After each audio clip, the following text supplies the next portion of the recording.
Sambuddhassa Namo tassa bhagavato arahato Samma Sambuddhassa.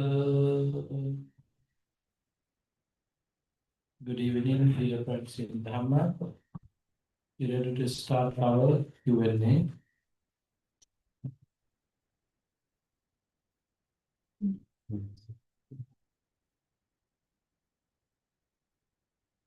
Is it veneration of Buddha worship? Veneration and worship, I don't know any English with this meaning of these words, but we considering the Buddha as our teacher. The Buddha is not a creator or a messenger or the Buddha is here to help us to get rid of our suffering. The Buddha realized himself the truth. Realizing the truth himself, the Buddha explained the path for our own realization. He discovered himself and then he explained the path. So then we as the followers of the guidance of the Buddha, we have concept, teacher and a student concept. That is the concept, that is the relationship that we are supposed to maintain with the Buddha. The Buddha is our teacher. Even though he is not existing, he is not alive in this moment, but his teachings are alive. So through his teachings, we can see the teacher. The Buddha said himself, try to see me through my teachings.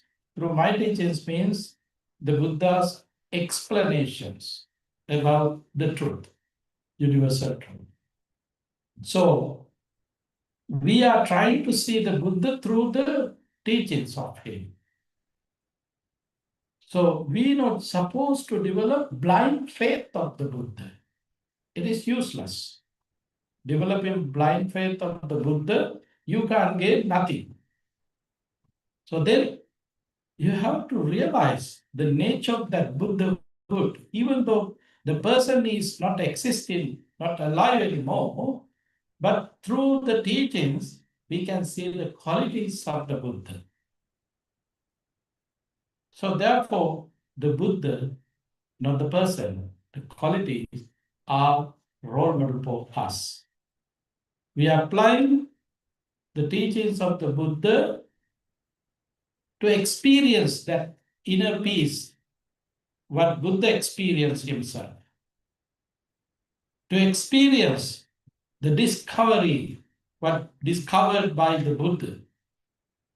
So these qualities are very important for that. So therefore, as a follower, following his guidance, we are trying to see his experience through his teachings. This is the relationship that we have. So, yes, of course, about his loving kindness, about his great compassion, his great wisdom, we are respecting. It is not with blind faith, it is with our understanding and realization. There was a conversation with the Venerable Sariputta and a mundane monk.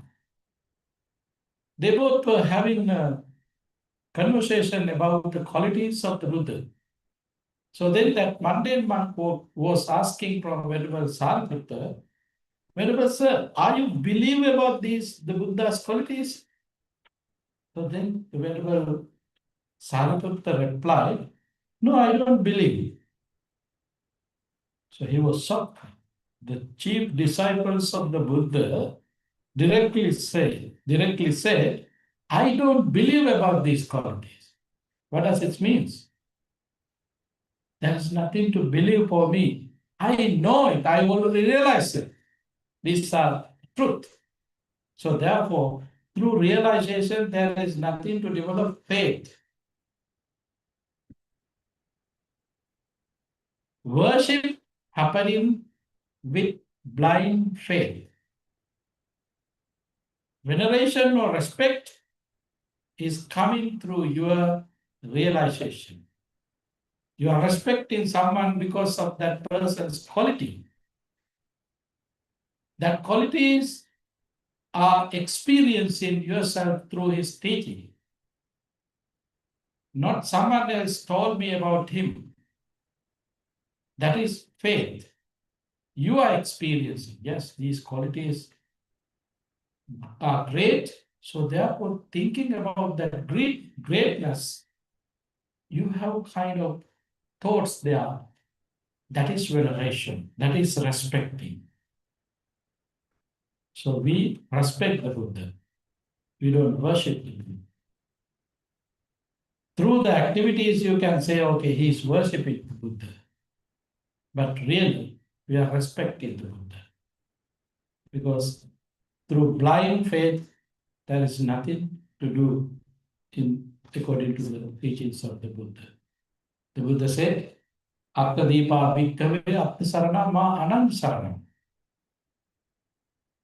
You should become a lamp to yourself. Your liberation is there with you. I can't do nothing for your liberation. I can only teach you. So there is nothing to worship the Buddha. Yes, of course, we have to respect, see the qualities of the Buddha. So we have to venerate him. We have to respect the Buddha.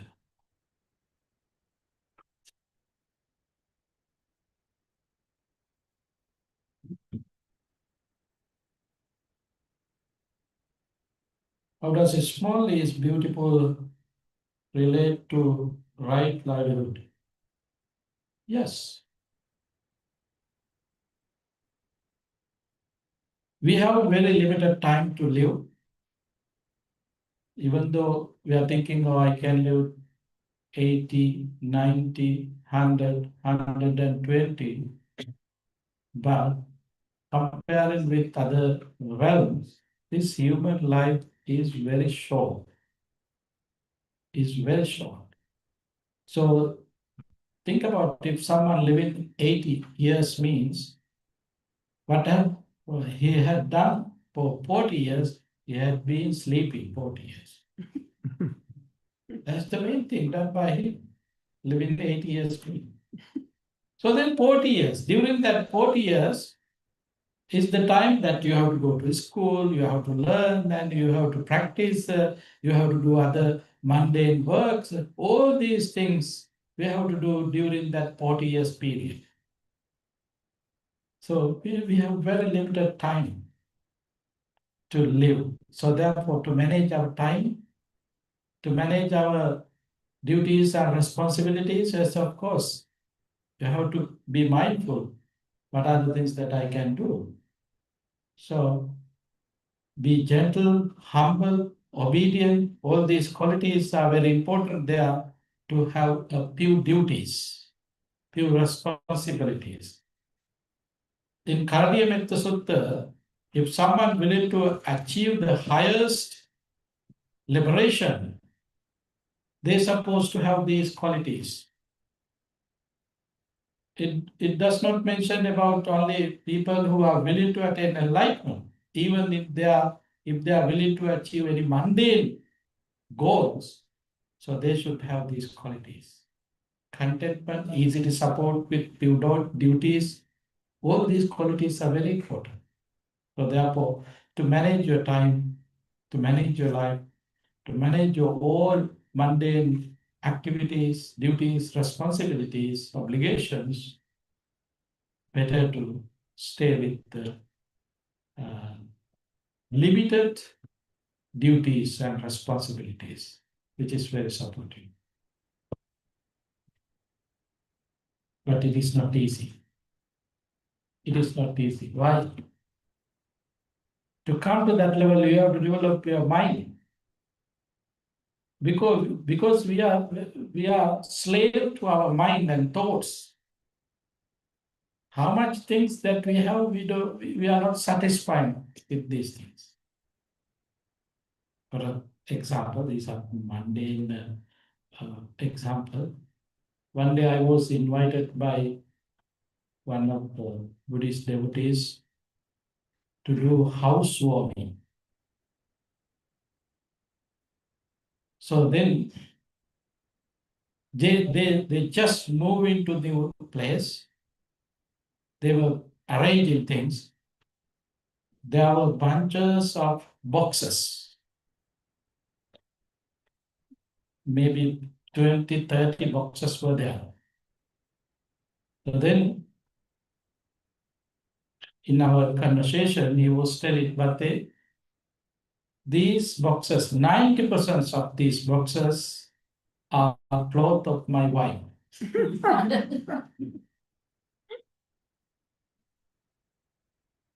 He said, husband said so. I don't know about it. So I was thinking myself, how long she might need to take time to wear these clothes. 30, 50 boxes are both there, collecting and collecting. So it is not easy. I mean, per day you may be able to wear 3 maximum. So then,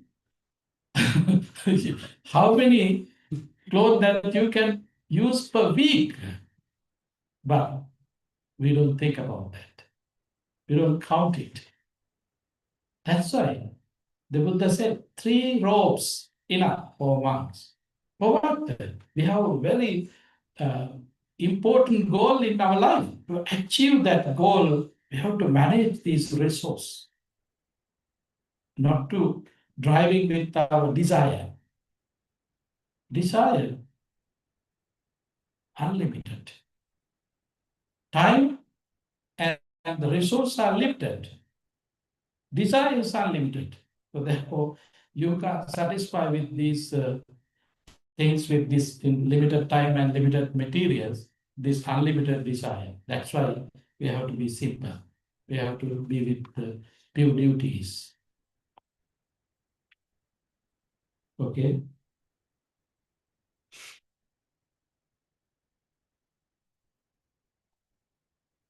Could you please explain the traditions for the order of monks and nuns when receiving food? What does it mean? Monks and nuns when receiving food, order. We are following, I mean, in here now you can see, we have Theravada, all the monks are Theravadian, and we have nuns, Vajrayana nuns, and Zen Mahayana nun, and Theravada nuns, all the nuns are here. So they supposed to go after the monks. Normally in other places they say ladies are first. But we like to do that, but what to do? We have to respect the tradition, therefore we go first. And they are coming later. That's it. It's monks' order depending on their high ordination date. Seniority is there, the seniority coming through their high ordination date. If some are not high ordained, so then they have to they are depending on their ordination date. This is the seniority. How much age, it doesn't matter. Seniority coming through their high ordination. I think this might be the question, but anyway. If someone wanted to ordain, you're welcome. Okay, regarding walking meditation, what do you think about the variants like focusing on only one foot, walking in a loop instead of back and forth? perhaps other variants? Is it good to experiment with such a different variations? Yes. As a teacher, what we are doing, we are giving just guidance, learning through the discourses, and then we are giving guidance. So then you can apply which method would be the best for me. So experience in yourself, but basically you have to connect with the main teachings of the Buddha.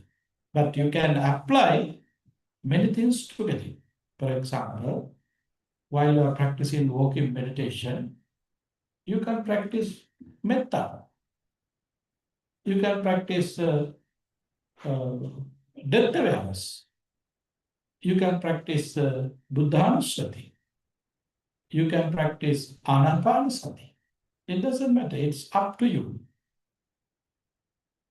But walking meditation, main concept that you have to keep all the time in your mind, I'm walking. Even though when you are practicing vipassana through walking meditation, these 5 aggregates is moving. You have to keep that concept there. That is very important. And try to see impermanence, suffering, and selfless, these 3 characteristics through that experience. So this is the very important. So, but you can try different variations. That's fine. That's fine. It's not kind of barrier that you have. You have that power to apply different methods while you are working and to choose one which is very comfortable for you.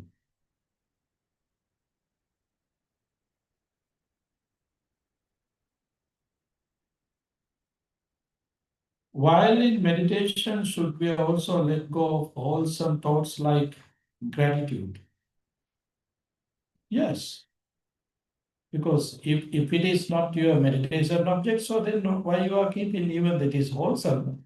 You don't want to hanging with that wholesome thoughts. Because, for example, if you are practicing impermanence, suffering and selflessness, you have to connect with these 3 characteristics, not something else.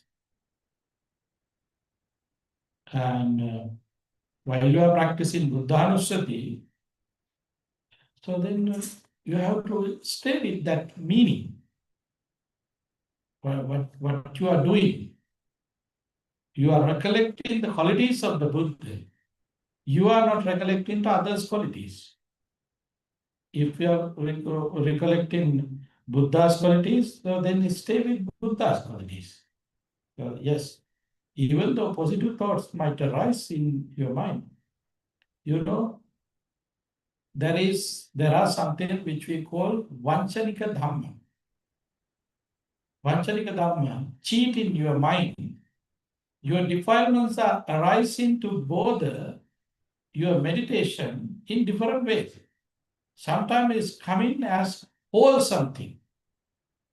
Sometimes it's coming as unwholesome, you can directly recognize. But when something arises as a wholesome thing, you are confused in there. So therefore, you have to stick with your meditation object. You don't want to go here and there. Oh, I'm practicing metta. Now, while you are practicing, may I be well, happy, and peaceful. And then you start to share that metta thoughts towards others, my friends, family members, friends, relatives. And then when you start to think about your friends, then it might be go to your ex-girlfriend or boyfriend. Now you are starting to think that is not metta. You have to be careful, but you can think about her or him, positive things, and you are developing metta, focusing on that person. That is wrong. That is not metta. So in this manner, there might be some unwholesome thoughts appearing in your mind as wholesome thoughts. So you have to be careful there. You have to be mindful there to recognize it. Therefore, it doesn't matter when you are practicing in a meditation object, not to go any other objects. Stick with that object. This is very important.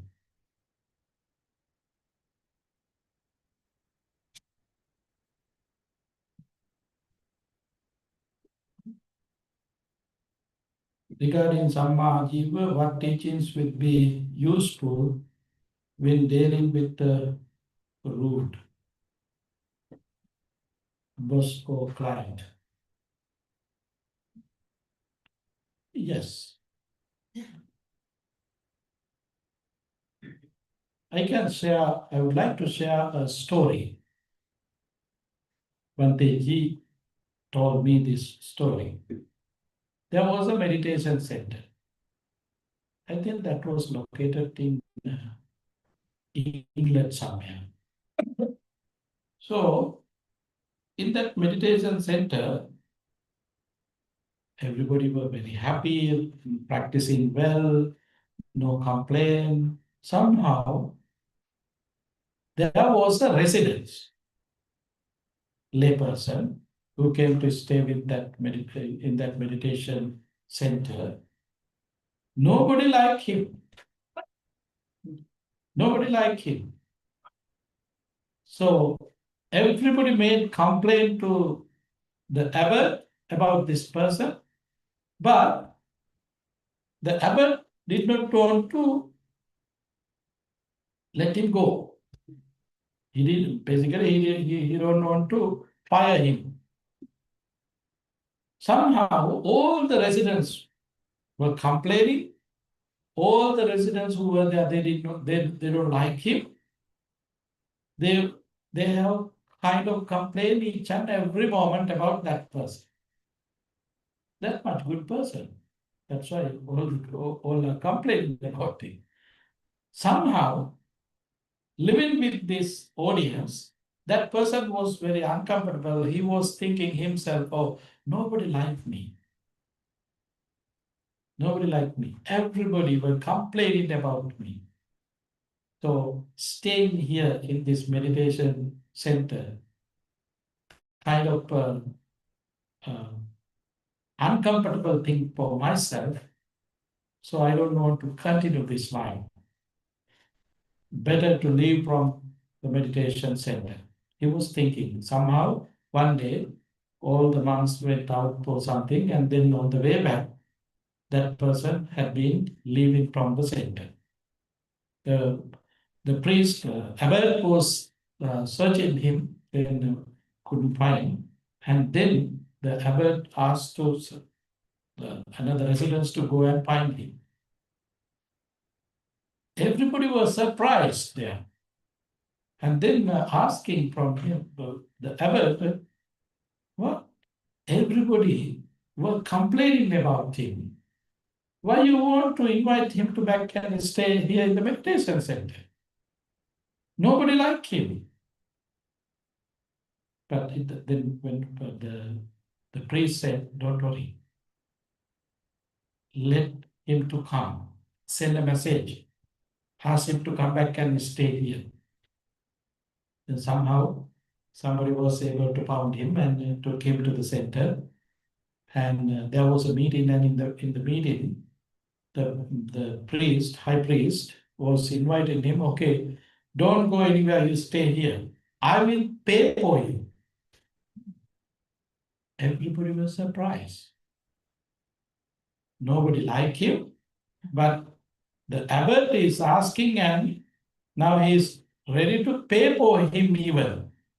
He don't do nothing there, but he likes to keep him. Then everybody started to talk, what is going on here? Nobody liked him, but you are asking to stay here him, and not only that, you are ready to pay for him. Yes. Then the abbot started to explain. Yes. You all are practicing metta, but you don't have examination. He is the exam. So in this world, there should be someone to, take as a support for you to measure yourself. How is your anger now? How is your unwholesome thoughts there?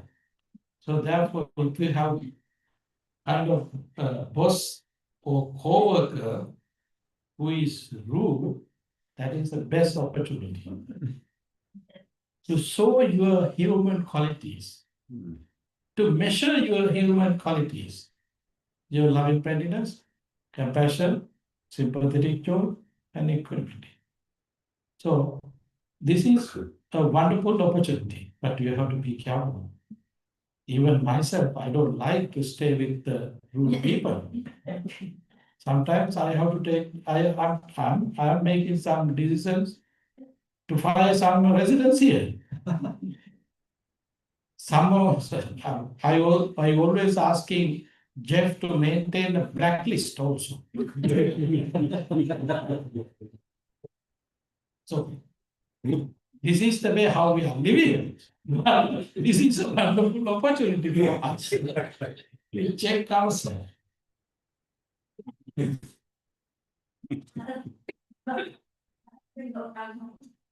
I slip through, Bhakti? And Did I slip through?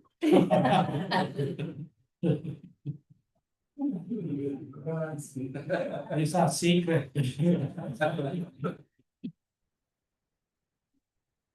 Is the ultimate point of mindfulness to be able to always be aware of thoughts. How does it say? Okay. Mindfulness, yes, this is the highest achievement. But according to our development, there are different levels of mindfulness. Person who just start to practice, they are also gaining their mindfulness, but they don't have this much mindfulness. They are not mindful all the time. That's why we have to see the people who attain enlightenment. That enlightenment level is also different. Have you heard the word Arya Sangha? Arya Sangha. Noble Sangha. Noble Sangha are the first, the Buddha, second, Pacheka Buddha, and third, Arahant, who attain enlightenment. Even this Arahanthood has differences. There are monks or some, yes, basically monks who attain enlightenment with special achievements. We call it Satara Iddhipada.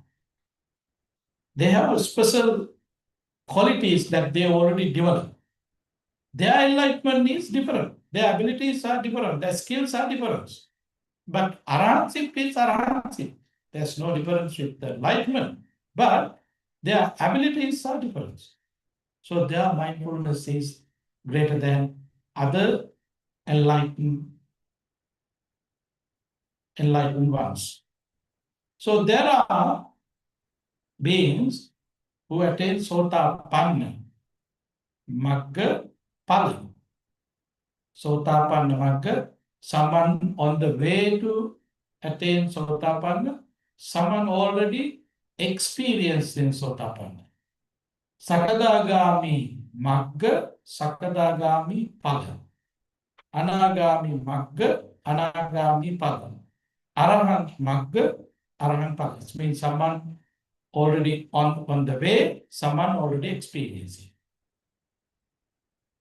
These, now you can see 8 kind of people. They have different mindfulness. They are not same. But we are considering them as Aryan, noble Sangha, but their mindfulness different. Each one. So someone who attains Prasjnana, someone who attains second jhana, third jhana, fourth jhana, the mindfulness different. They are in different status of the mindfulness. Someone not attain any jhana, but they are practicing really in highest level, so their mindfulness is different. Someone practicing well, but not much develop their mind, so their mindfulness is different. So in this manner, mindfulness is a result of your achievements. It's completely dependent on their development. How much they develop, how much that they gain inside. Mindfulness is depending on their achievements. Completely is depending on their achievements. Mindfulness in that level, the highest level, yes, always be aware of thoughts. The person who achieve enlightenment, their mindfulness is high. That's why who attain jhana, first jhana, second jhana, third jhana, they don't get influence of five hindrances. But when they are coming out from that jhana, they are living with five hindrances. But Arahan, they don't have any influence of these five hindrances. They completely eliminated five hindrances. While we are practicing according to our concentration level, yes, we can away from five hindrances. We don't feel any five hindrances there. So in that moment, our mindfulness is very high, very deep. But while we are living with five hindrances, your mindfulness is not that much strong, it's weak. But very important thing is through our practice, again and again, continuing our practice. So we have to develop our mindfulness. Through that development, even though taking time, we can connect with the present situation, what is going on, what kind of thoughts are arising in my mind, whether these are wholesome or unwholesome. So these are the most important skills that we have to develop. So through the mindfulness, yes, we can see. But it does not mean until attain any of these, the highest level, everybody can be mindful each and every moment. No, it's not happening because it is completely dependent on your achievements. Living with defilements means we have to be very careful. Our mindfulness can lose very soon. Very soon. Highly inflammable. We don't know when that fire can get start.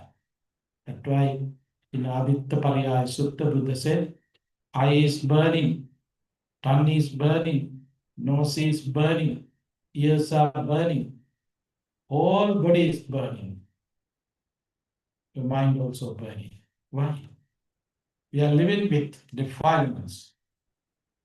So therefore, how much that we can develop our mindfulness, that much we can enjoy within a peace, happiness. So therefore, mindfulness as a mundane person, completely depending on our effort and energy, because it is not established yet as a mundane. But when you're able to establish it, attaining the highest achievements, yes, you are always mindful. That mindfulness never loses. That mindfulness is not losing from you. It's established. But until achieving that high goal, the highest goal, we are upside down. Sometimes we have mindfulness, sometimes we don't have. But we don't want to worry about it. We have to continue our practice.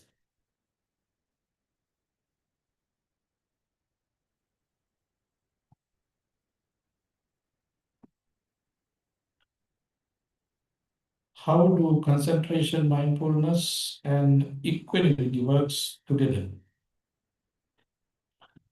Concentration and mindfulness means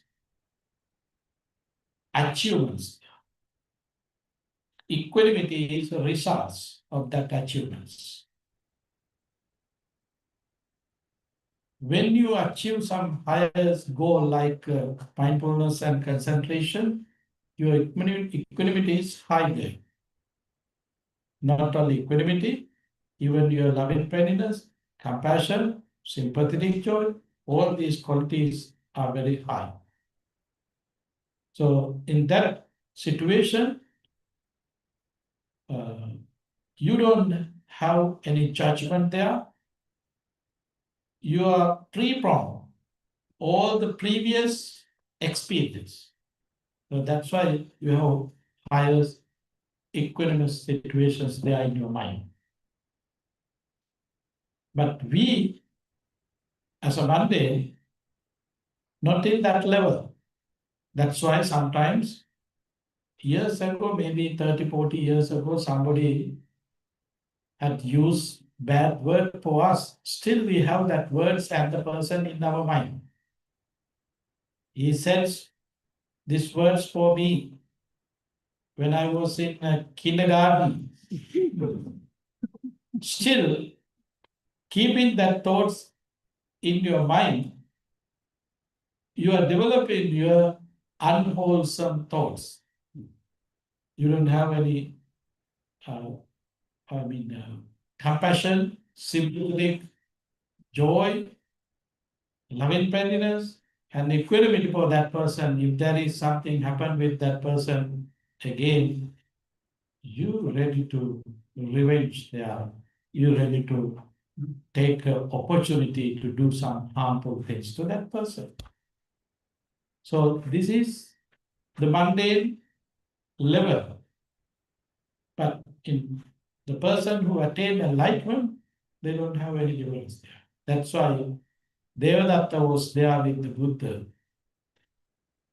While they were in lay life, Devadatta is a cousin brother of the Buddha.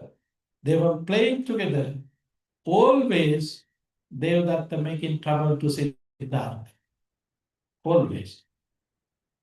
He's always trying to do something against Siddhartha. That kind of lifestyle was there. But after attaining enlightenment, the Buddha gave ordination for him. Devadatta ordained. Not only that, Devadatta kept in same temple with the Buddha. Then he started to do same his naughty things while living with the Buddha. But the Buddha did not upset or any complaint there. He did not make any complaint. So this is the nature of enlightened being. But who are not attained enlightenment yet, they can tolerate in some degrees, but not like the Buddha. They can't eliminate, they can control unwholesome thoughts, but they can eliminate unwholesome thoughts. Is the difference.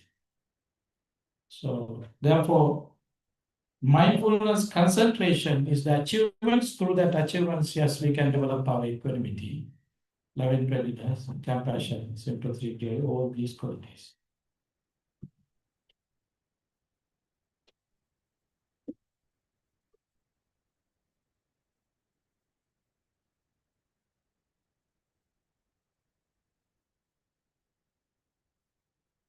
Please elaborate non-becoming. Vibhavatana, if you want wishes for rebirth in the good realms after death, Deva realm, human realm, is it still craving for becoming Bhavatana? For that question, yes, it is Bhavatana. You are wishing to continue this life in your in mundane way, oh, wishing to become a deva is a good thing, look like. But according to the absolute truth, it is that you are developing your greed, desire. So it is not something wholesome according to absolute truth. But doing good things, making good wishes is not bad in mundane level. So mundane people, we have to keep that. That is not harmful. But we have to be aware when we are connecting with absolute truth, you are developing your bhavatana, becoming. You're making wishes to become. But as a mundane person, it is not easy to avoid that because it is the nature of your mundane, unwholesome, unskillfulness is the nature. So therefore, we don't want to worry about that, but it is unwholesome. Vibhavatanha, you have a concept. We as a mundane, we always have a concept. What is that concept? Things are existing. That concept is here with us all the time. While you are here, now you are here in the meditation hall, even though while you are here in the meditation hall, joining with the meditation, you have concept, my house is there, my job is there, my car is there, my family members are there.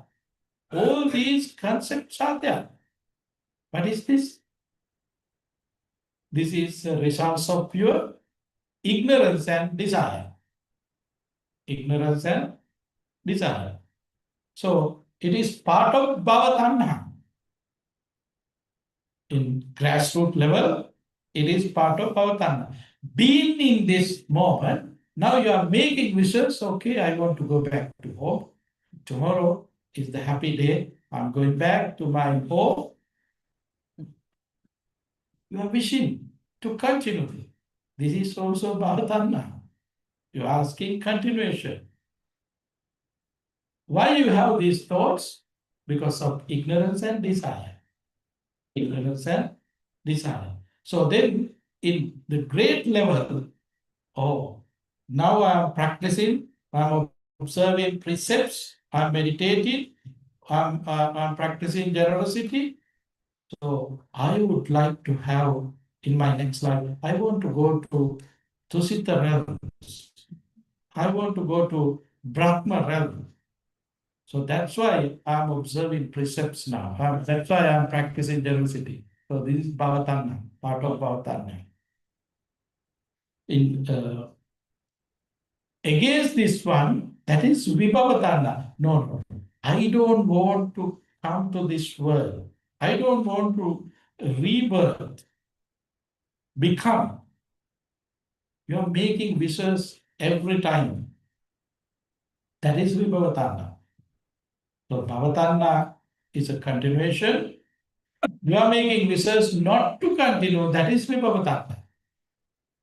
It means without developing the qualities, just you have thoughts there. That thoughts arising because of fear. You have some understanding about the sansaric nature. Experiencing that sansaric nature, you have fear. That's why you are wishing not to come. All these materials are here to get a fire. Materials are here. Energy and everything is here, connected together. And keeping all these things here together, just making wishes not to get any fire. No fire, no fire. Is it working? It's not working. So therefore, we have to work to get rid of causes. While we are working, we don't see the results. Therefore, we are not supposed to make wishes there. That is vibhavatanha. So achieving that goal, you don't want to make wishes because you are experienced, you are getting there. So that's why Vibhavatanna look like wholesome, look like going against your desire, but it is a result of pure desire. It is a result of pure ignorance. That's why we not have to keep these thoughts with us, but it is not easy. It is not easy, but try to keep that thoughts with you, open your mind. This is important in our practice, not to bias.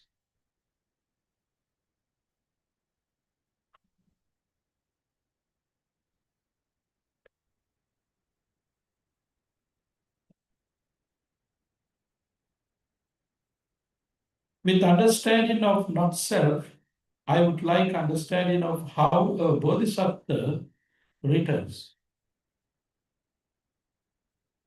This question coming because you are mixing two things, absolute truth and conventional truth. Non-self belongs to absolute truth, but we are not there yet. We are here in this mundane world, in this mundane life, living with desire, living with ignorance. So now only we have that concept, becoming an enlightenment, attaining enlightenment, and non-self. It is just made a concept for us because we are living with ignorance. Ignorance is bigger. But to achieve that concept, to experience that concept, yes, of course, we have to practice. We have to practice. To practice, there should be a path, guidance. So now you have a goal there. In that goal, to achieve that goal, there should be duties, responsibilities. That is the concept of bodhisattva. You have a goal to realize the non-self concept. So bodhisattva path is the path according to Theravada. In Mahayana tradition, there's a different concept about bodhisattva. But similarly, bodhisattva means according to Theravada, practitioner. Practitioner. We have a goal, attain enlightenment, keeping that goal, who are fulfilling duties, responsibilities, they are bodhisattva. So, who are practicing as a bodhisattva, who are to achieve that non-self concept. But still we are living with me, myself concept. That is absolute truth, but in here we are not experiencing that absolute truth. Yes, yet we are living with that mundane mind full of greed, full of ignorance, full of hatred. So therefore, in this path, in this practice, don't worry about that non-self because it is not achieved yet. Still, it is a concept only for us. We are not realized that yet. Keep that concept for now and practice. Practice. Develop your mindfulness, concentration. Otherwise, there is no way to realize for you. Oh, bodhisattva concept in here, non-self concept is there. How these two things are matching together? These two things are in different level. Don't mix together. If you have that questions, so then it is similar to that questions, whether eggs came before or hen came before. Which one is the first? Eggs or hen? You don't have answer for them. Because these are mundane concept. Don't mix with this supramundane concept. It is difficult to find solution for that if you are mixing with this supramundane concept.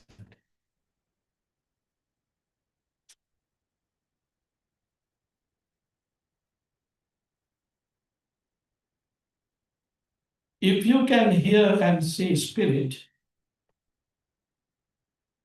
and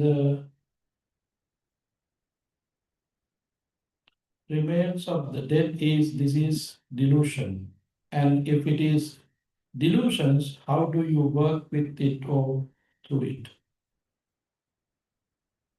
Spirit and ghost, even now I can see. Don't worry. they also live, they have to live.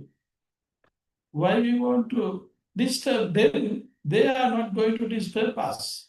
We don't want to worry about that. But I mean, in the question, it is delusions. Is this delusions? That is very important question. In Western psychology field, as you know, if something that you can hear, but others are not able to hear that same thing, they are considering, you have trouble. You're cuckoo. If something that you can see, no one else can see that, that is also considered, no, you have to go to treatment. This is delusions.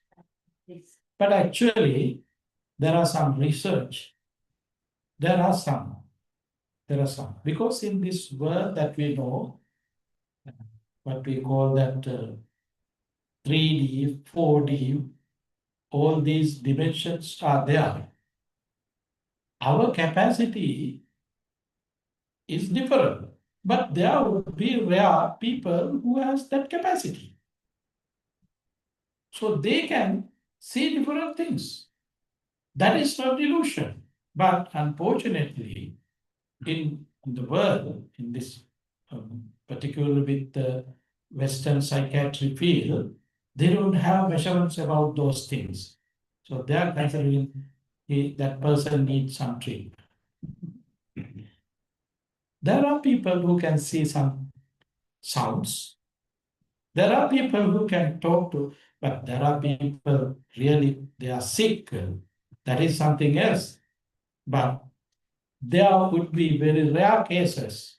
That is not delusions. They have some kind of abilities. I have met that kind of people. And also, it is not easy to recognize them. Most of them, most of those people who has special abilities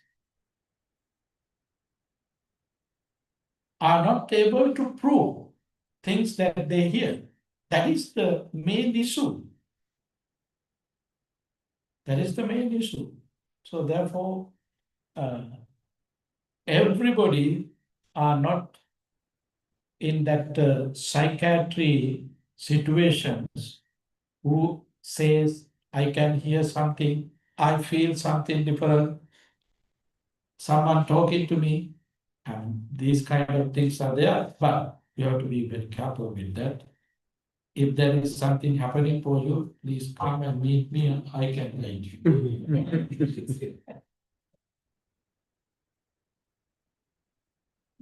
What action does Dhamma advise when a close family member lies to you?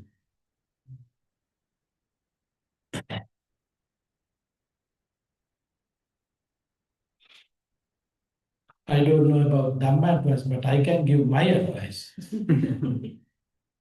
Take as a lie. If someone lies to you, you know that person is lying, so then what is the matter? You know, you don't want to believe it, you don't want to accept it. Right away reject it. I know you. That's it. In this world, we know people are lying. Sometimes we have this matter. Some people are lying. We can see their faces, we can see their eyes, we can see their behavior. They are really lying there. But what we do? We are pretending, yes, that's true. We don't want to get it into here, just pretend they are. So we don't want to disturb them. They are happy. That's it. These are my management skills.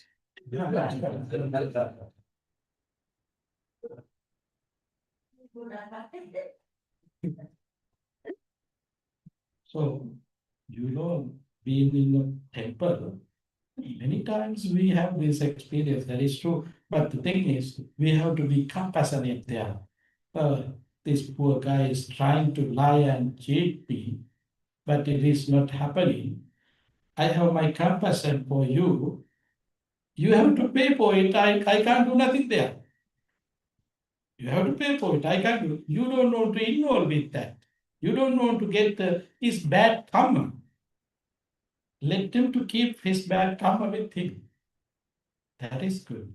Otherwise, when that person lied, after that, if you are using that and making gossip, that person did these things, that things he told me, that is what you are doing. You are taking his bad karma. That is your weakness. So therefore, if someone lying in their young age, we can correct them.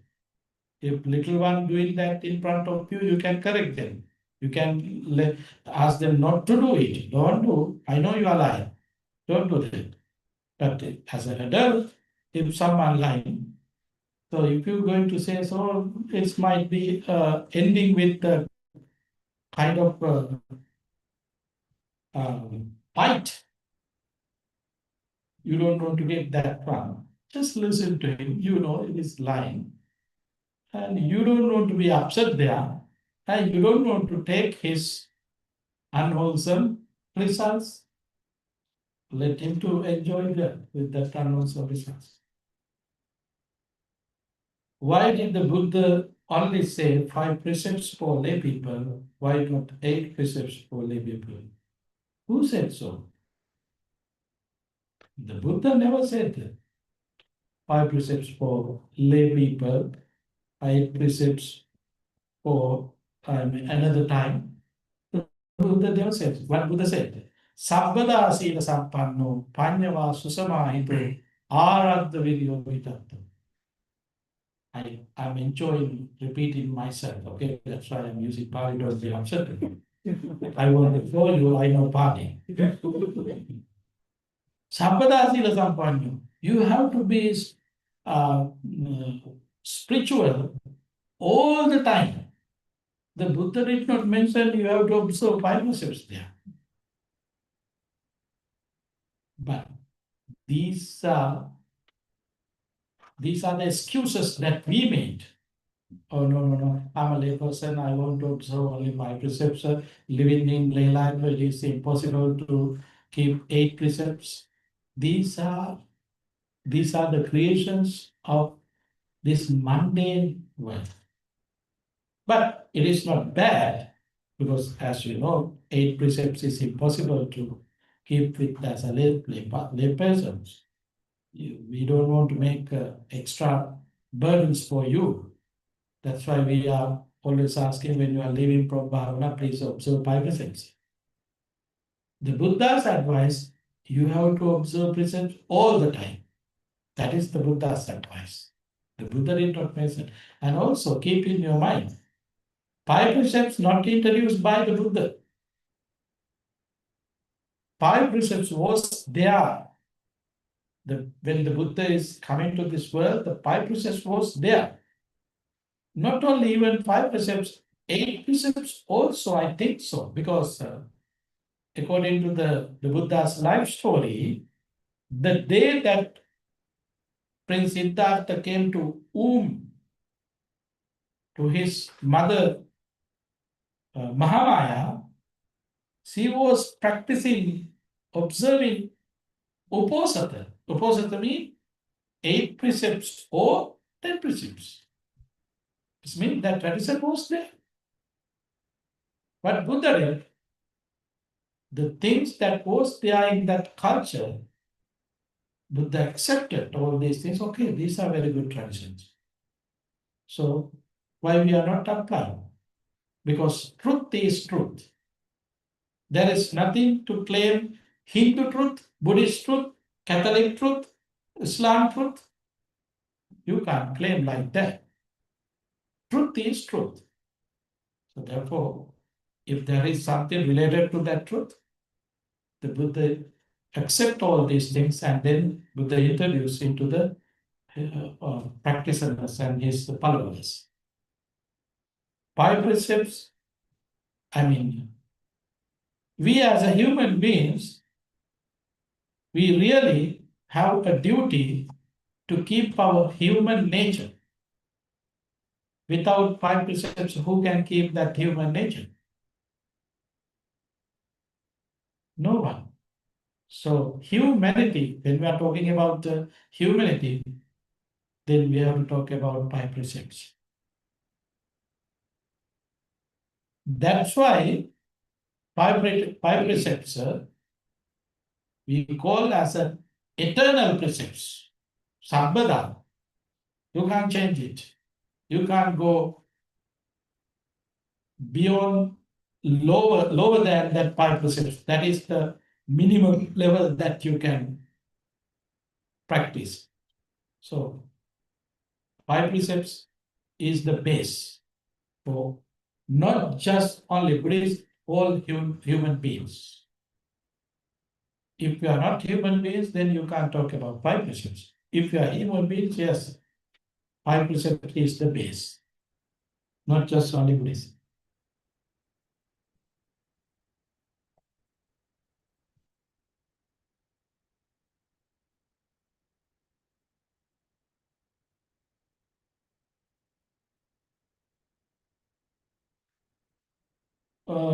Can you please share with us how to observe the rising and increasing of the 5 khandhas in Anapana Sati practice? Yes, you can practice. We know we have forms, feelings, sensation, accumulation, and consciousness. These are the 5 aggregates. So forms is very easy to recognize the rupa.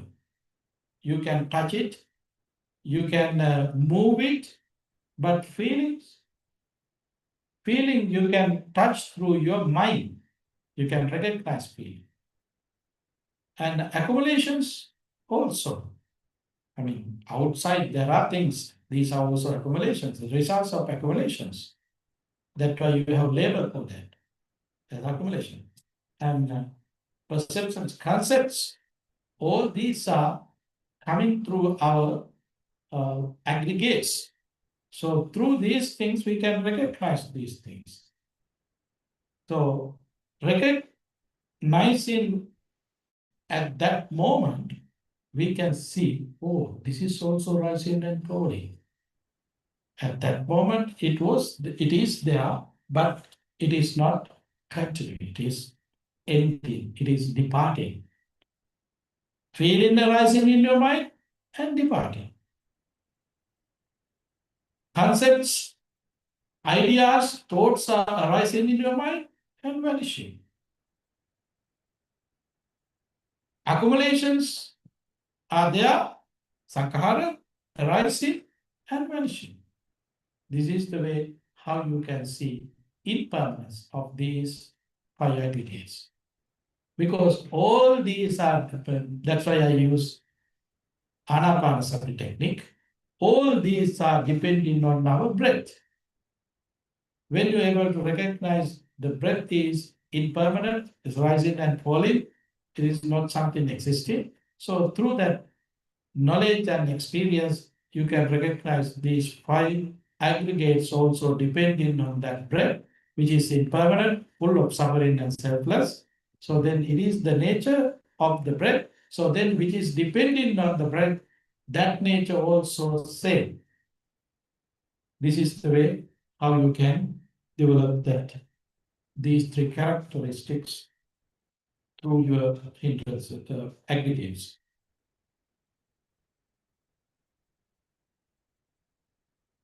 Okay. Why are sexual relations permitted for lay people? I think sexual relationships require lust and craving for sense pleasure. I think practicing Dhamma means practicing freedom from lust, freedom from craving. So how can you practice for freedom from craving, but at the same time act because of lustful thoughts and cravings? This is why are sexual relationships permitted for lay people? Because they are living with this in this mundane world with mundane goal. They don't have the supramundane goal. Time to time they come and practice, but mainly they're focusing about their mundane goal. Even while you are here, what you are holding, today is Sunday, tomorrow I have to go back, following day I have to start my job. So these are the almost 5-6 days I off from my work. So then how would be the nature of that? Is that person finished that duty or is still remain there for me? These are the concepts that you are holding. You don't have concept, okay, I practice this much, I want to continue, I'm trying to achieve Sotapanna, Sakadagami, Anagami, Arihat in this very life.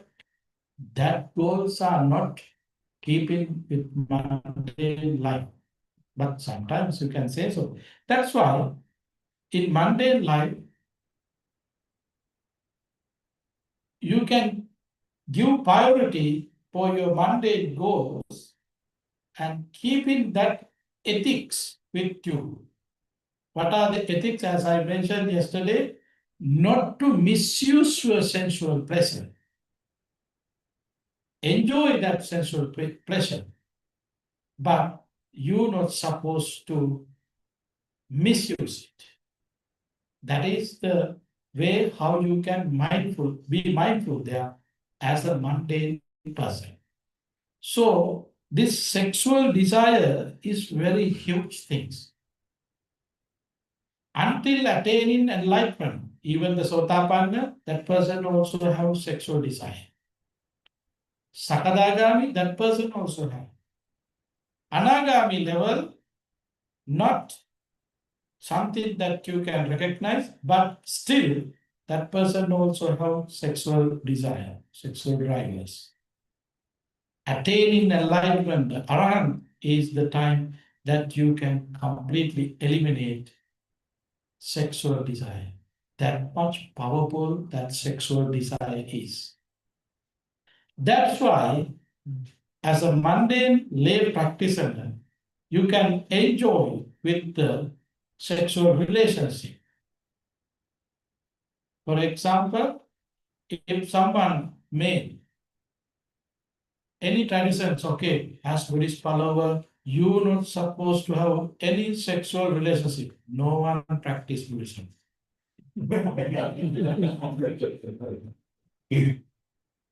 That's the reality. So that's why we have concept, 5 precepts. On the course of the day, you can observe 8 precepts and 10 precepts. We have this tradition, culture there. So that the sexual desire is very huge. In Hindu tradition, it says, Ahar Nidra Bhayamaitunancha Samanya Meta Pasubik Samana. This is a Sanskrit stanza. It says, Ahar Nidra Bhayamaitunancha Samanya Meta Pasubik Samana. Humans and animals, we all have these 4 things together. Similarly, ahar, we need to eat something. When we are hungry, we need to eat something. That is very important in this very life. Fear also We have animals and humans, we both have fear. That is also normal. Nidra, as well as we want to sleep, animals and humans. And same as these three things, we need sexual satisfactions. These four things are the requirements, basic requisites for the human beings as well as animal beings, according to the Hindu explanations. It is not in Buddhism, it is Hindu concept. That is true. That is true. In this world, in this world, in this mundane world, forget about all the religions. In this human world, we are completely dependent on sexuality. For example, I have seen advertisements that company is selling tires for vehicles. The company is selling tires for vehicles. Vehicles and tires. These are the things. But in their annual calendar, tire is there.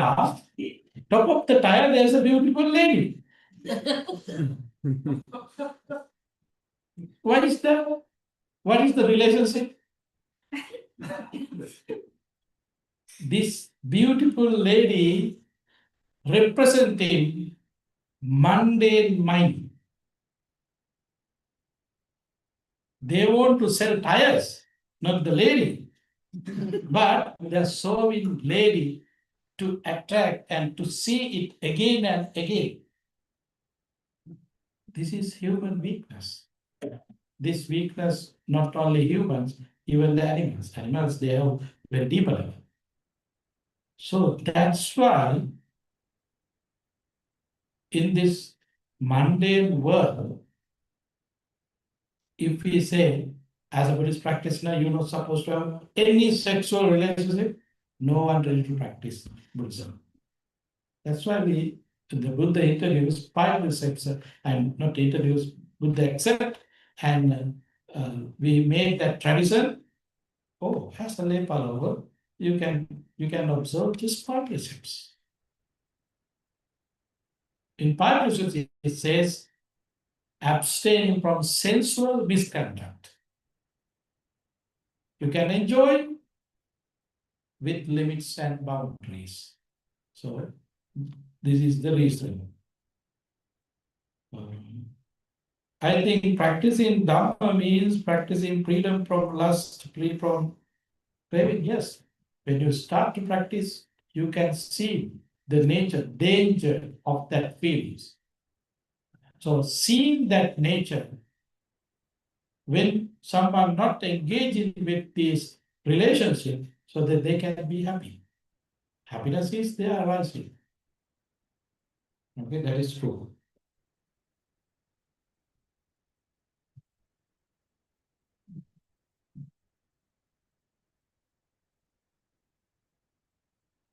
It's take about 40-60 minutes for my body and brain to stop being thousands other than times and continuous practice. Is there a way to reduce this time frame? Only way, continue your practice. Continue your practice. That is the only method. Try to relax your mind as much as you can, as well as try to relax your body as much as you can. This relaxation will support and try to continue your practice. This practice is not like other practice. For example, driving. You have a skill to drive. Car, bus, truck, or anything. Taking off 5 days, 6 days, 2 weeks, 1 month, you don't have matter, you can go back and you can drive again, same as. But this practice is not like that. That's why continuation is very important. Today you practice 1 hour, Tomorrow somehow you are missing opportunity to practice. Then you are coming again following day. You are starting again. Mm. You are not able to continue where you stop. That is because we are dealing with our mind. It is not easy. Your qualities would be lose very soon. That's why you have to practice again and again. Continuation is very important. You have to continue it. That's the only solutions to cut down 40 minutes, 60 minutes that you take now to develop your concentration. It is normal, but relax as much as you can in very deeper level, your mind and body, and practice, continue it. So then you might be able to cut that time length in shorter time period, up to shorter time period. It's depending on certainly your practice.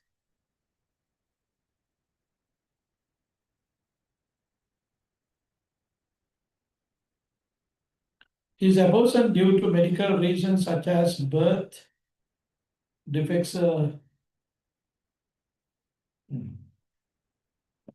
Although the persons are aware that the actions will cause to do they do not want their baby to die. Is the requirements of intention fulfilled here? Taking life, there are 5 things to complete. First, you have to know living beings.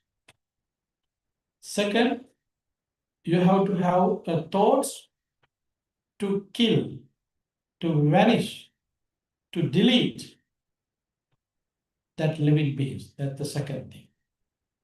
Third, you have to have methods for that.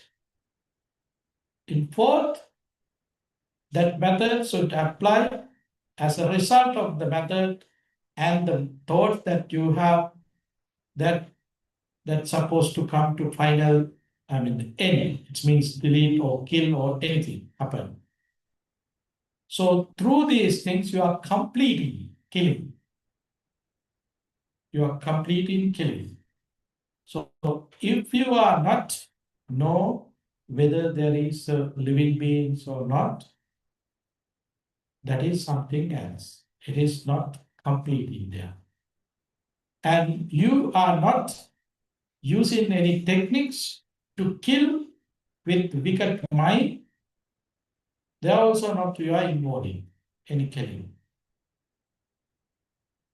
So in this manner, mind is very important to have a thoughts to kill as well as use techniques intentionally. So these are very important regarding killing. But as he here mentioned, medical reasons. You are threatening your life. I like myself. I want to live myself. The last moment when you are experiencing your death, even next to you, it doesn't matter if you have any ability, if there is opportunity to kill that person who is next to you to survive yourself, you're ready to do that. This is the nature of undeveloped mind and desire, ignorance. So we live with this desire and ignorance. Therefore, sometimes perhaps because of that medical situations, they might have some suggestions, but you're going to remove that unseen being. It's happened because of your weakness, of your medical issues. So what you're supposed to do now? The Buddha giving a sermon in Dhammapada using a stanza, if there is results that you are enjoying with a tearful face, don't think about it again. If there is something, there was action, you are enjoying that actions with happy thoughts, continue it. Think about it again and again. This is the advice given by the Buddha. Therefore, in this mundane life, as a nature of your mundane situations, to survive yourself, you sometimes involve in with some kind of killings. That is bad, that is unwholesome. Keep that things. Don't recall it. Don't recall it. It does not mean you can get excuses there. But recalling, you are developing that unwholesome karma. So this is the advice, these are the advice given by the Buddha in Dhammapada. Okay. So I took a few more minutes, and I accomplished my goal. I wanted to ask all the questions of you. Now you are free from all the questions. You don't have any matters. So you are very happy, I think. And also you learn about Noble Eightfold Path. So then what you have to do? Apply it. Huh? Do it. So this is the last chance to have questions. But anyway, thank you very much. So now you can take a break. Tonight, Bhante Dhammagar likes to have meditation sessions in our camp area. So taking break, you can go there to sit for meditation. Okay. Thank you very much. Sadhu, sadhu.